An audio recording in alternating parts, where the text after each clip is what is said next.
If there is one TV show that a lot of fans are looking forward to when it comes to the Star Wars universe, that of course is the Kenobi TV series. However, when there's one show that a lot of fans are up in arms over, that is of course Star Wars The Acolyte TV series by Disney and Lucasfilm.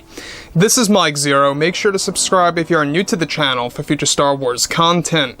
Also make sure to check me at Mike01 on Twitter. Now, when we go ahead and examine everything that has been happening for the past couple of days now, we do know that Dave Filoni got a promotion, as well as Jon Favreau got a promotion over at Lucasfilm, really kind of gaining more creative power over even projects that they are not involved with on, the writing and the directing scale side of things. They're also taking over aspects of the video games, the books, the novels, and the comics. I mean, things are just going to look fantastic, moving ahead. I cannot wait to see exactly what Star Wars is going to look like at minimum 3 years from now. And it really is quite exciting. Now, when we go ahead and examine what's been going on with Kathleen Kennedy, we do know that Kathleen Kennedy has been having a lot of issues behind the scenes with her Acolyte TV show between herself, Leslye Headland, and others associated with the TV show. It doesn't look too bright for this show, and I've said this constantly, time and time again. I don't believe that they're going to get this released on schedule. I don't believe they're going to get this thing out by 2022. That's actually their goal. I don't believe that's going to happen. I think that even if we're lucky, we're going to see this at the very beginning of 2023, if that. There's still a good chance that they could pull it off for next year, but it's not looking likely, and we'll go over exactly why. Now, with that being said, Kathleen Kennedy, she's obviously a mess right now because of what's been happening between Jon and Dave. They basically are taking over Lucasfilm, and that really is good news. She is only in charge of the Acolyte TV show, and that's it, period, the end. However, given that both Jon Favreau and Dave Filoni recently were given promotions over at Lucasfilm to take more creative control for the Star Wars brand, it's best described that Lucasfilm's Kathleen Kennedy is described to be making major changes to the Acolyte TV series by Leslye Headland. Further, it's noted that, of course, since production, Brie Larson has been in for the role of Maeve, that is said to be a Jedi god in the galaxy that will be explored in 2022 or 23. Now, it's noted that just recently, actress Brie Larson got into some trouble with the Star Wars universe and by Lucasfilm's Kathleen Kennedy, of all people, for being overly demanding with some requests for her character in the Star Wars series. Now, it's described that both Kennedy and Larson fell into creative differences, and that it was causing many setbacks with writer Leslye Headland. Headland is described to have originally had Brie Larson set up for a total of 10 episodes out of the planned 12 for the Star Wars show.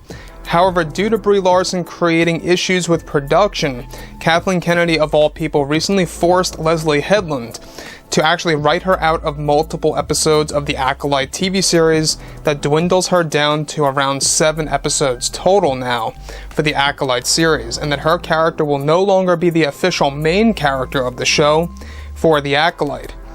This was a major shift just made by Kathleen Kennedy, and Leslye Headland is said to have been very offended and unhappy about the decision, given that she is a huge fan of Brie Larson in the Marvel Universe.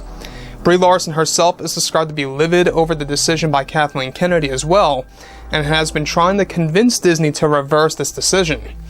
However, Disney is not changing one thing since they agree with Kennedy's choice. Now, I gotta say one thing here. Can I just admit this right now? As much as I am against Kathleen Kennedy as a creator, as a producer, as the president of Lucasfilm, this is maybe the only decision that she has made that is actually worthwhile when it comes to, of course, casting issues and stuff around those lines. Dwindling her role down to 7 episodes, besides the initial plan by Leslye Headland, I think is great news. The fact that she's no longer going to become the main character of the show is also great news. Does this mean that the Acolyte TV show is saved? Not necessarily. Still, we cannot judge the show for not seeing a shred of footage. I've said this before in the past. I have my doubts. I absolutely do. I do have deep doubts about this show because it is driven by Kathleen Kennedy and Leslye Headland. Now, what I'm saying right now, this by far does not mean in any way, shape, or form that I support Kathleen Kennedy. All I meant, what I said a couple of seconds ago, is that I believe that this was a good choice by Kathleen Kennedy by taking action to dwindling the Larson's role down to a less significant role in the Acolyte. Only putting her in 7 episodes as opposed to the initial plan is great. Now, this show, like we've talked about before in the past, it is going to be the High Republic era. You guys may be unaware of this, but the Acolyte series is a High Republic TV series. It just takes place at the very end of that timeline, just a couple of decades before the events of The Phantom Menace.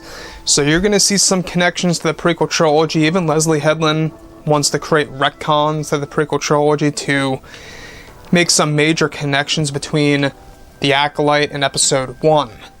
That's the one thing that I'm very afraid of, is if Leslie's going to create a negative impact on the prequels. But at the same exact time, I'm not all too worried because, hey, George, John, and Dave, they can always do a reverse retcon, if you will, as I like to call it, where they can undo a retcon and kind of just normalize things again. They could easily do that. This is the one project that sadly Dave and John, promotion or not, have no creative power over. And that's the sad thing about that in Kathleen Kennedy's contract. She has full authority over the Acolyte series. And that's exactly why I believe it's going to be a Batwoman scenario as far as how much it's going to fail. So the other thing that I want to go over, I don't know why Brie Larson is so overly demanding. I don't know why she's always got to be like that. And I think it could explain as to why there's been a lot of problems over at Marvel also with Brie Larson. It could very well explain as to why the new Captain Marvel movie, I believe it's called The Marvels or something like that, they could have just done something around those lines to make her less significant in a Captain Marvel, sequel, or whatever it's going to be, technically. I've said this time and time again before in the past that Larson is never fit for joining a cast that actually operates as a team. We've seen Jeremy Renner pretty much get very annoyed over Brie Larson in several interviews. I mean, you can't make this up. We've seen him. Also, a lot of drama behind the scenes for Captain Marvel and other projects like the Avengers. I mean, it just was a big mistake to even include her on the Acolyte show. I don't know what Leslye Headland was thinking or what Kathleen Kennedy was thinking.